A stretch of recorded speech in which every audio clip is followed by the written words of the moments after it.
Hello मित्रों, जो आज આપણે રેસીપી બનાવવાની છે એને માટે લીધા છે ગુજરાતી આપણે ગુજરાતીની રેસીપી પ્રખ્યાત બનાવવાની 10 નંગ જેવા પાત્રા લઈ લેતા છે।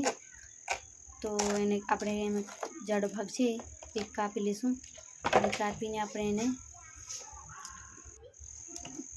અરબીના પાનના પાતળા પાતળા કાપી લેશું આપણે। તો જો આવી રીતે મેં બીડો વાળીને કાપી લઈશ।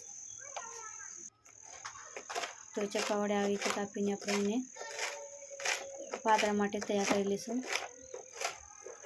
તો જો આવી રીતે મેં કાપી લીધા છે। હવે આપણે એને જો મારે કપાઈને તૈયાર થઈ ગયા છે પાતળા। તો હવે આપણે એને બધા મસાલા ઉમેરીને આપણે મુઠિયા જેવો લોટ બાંધી લઈશું। તો અહીંયા લીધા છે મેં બેસિક મસાલા, જે બેસન લીધો છે, ખાટી આંબલીનું પાણી લીધું છે, તલ લીધા છે અને સૂકું મરચું લીધું છે। તો આપણે હવે બધા મસાલા ઉમેરીને લોટ બાંધી લઈશું। તો અહીંયા મેં નમક પહેલાં લીધું છે, મીઠું સ્વાદ પ્રમાણે, પછી લીધો છે આ ઘરનો મસાલો,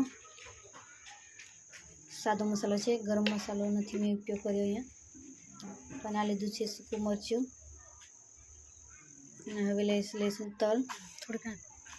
તો અહીંયા મેં તલ પહેલાં પણ લીધા છે, તમે પહેલાં પણ લઈ શકો ને પછી ઉપરથી પણ નાખી શકો છો। અહીંયા મેં લીધું છે લીંબુ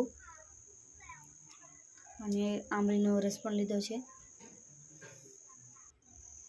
તો જો તમે આંબલીનો રસ ન નાખો તો સ્કીપ કરી શકો છો। હવે આપણે બેસન લઈ લઈશું અને લોટ બાંધી લઈશું અને થોડું તેલ ઉપર મોડ માટે નાખી દઈશું। તો અહીંયા મેં તેલ લઈ લીધું છે। હવે આપણે એને થોડું પાણી ઉમેરીને લોટ બાંધી લઈશું અને